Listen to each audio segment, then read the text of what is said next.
নমস্কাৰ বন্ধু বান্ধৱীসকল, মই ৰঞ্জনা সোণোৱালে মোৰ অন্য এটা ভিডিঅ'লৈ আপোনালোকক স্বাগতম জনাইছোঁ। আজি বনাবলৈ লৈছোঁ পনীৰ, আলু, বিলাহী। লৈছোঁ 1 গিলাচ পুৰবী গাখীৰ। ইফালে এনেদৰে কাটি ৰাখিছোঁ পিঁয়াজ, কেঁচা ধনিয়া। পনীৰখিনি মই এনেদৰে আগতীয়াকৈ ভাজি লৈছোঁ। অলপ ৰঙচুৱা হোৱালৈকে ভাজি ল'ম।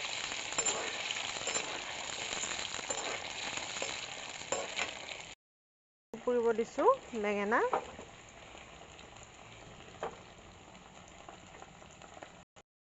কাঢ়ি ল'লোঁ। পনীৰখিনি কাঢ়ি লোৱাৰ পাছত এনেদৰে পিঁয়াজখিনি ভাজি লৈছোঁ।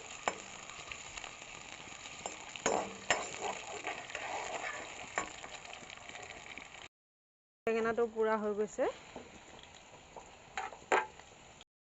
এনেদৰে ভাজা হোৱাৰ পাছত 1 চামুচ নিমখ এড কৰি দিলোঁ।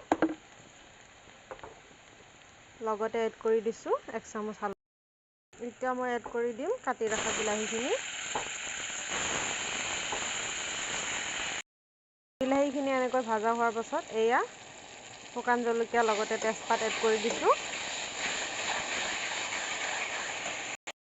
এয়া লগতে মই এড কৰি দিছোঁ অলপ জিৰা আৰু ধনিয়া গুড়াখিনি দি পেলাই এনেকৈ অলপ সময় ভাজি ল'ম।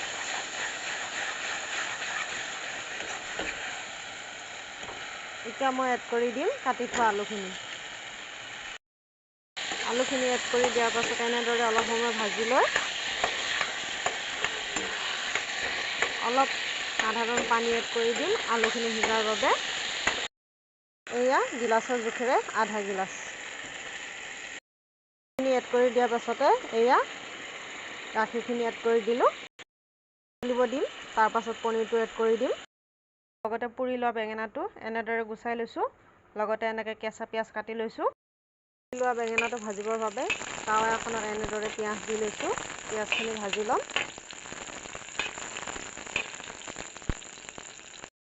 বেঙেনাটো এনেদৰে পিটিকা বনাই লৈছোঁ।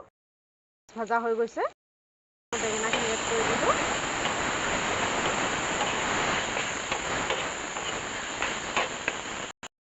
আঞ্জাখন উতলিছে।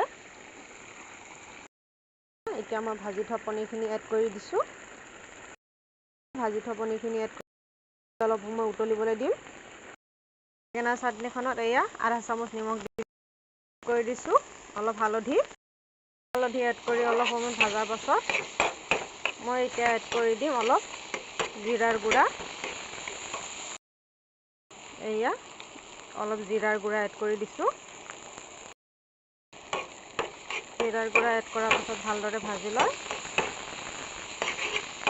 হৈ গৈছে আৰু বেঙেনাৰ চাটনিখন।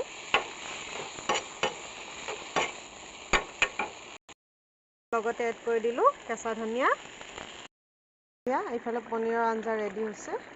মই দি দিছোঁ কেঁচা ধনিয়াখিনি।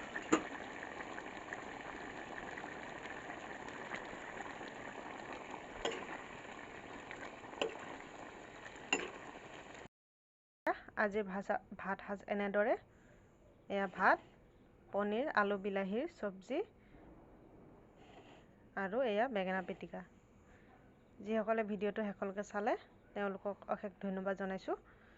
লাইক আৰু কমেণ্ট কৰিব বুলি আশা থাকিল। আজিলৈ তেন্তে আহোঁ। আকৌ লগ পাম অন্য এটা ভিডিঅ' নতুন ৰেচিপি লৈ।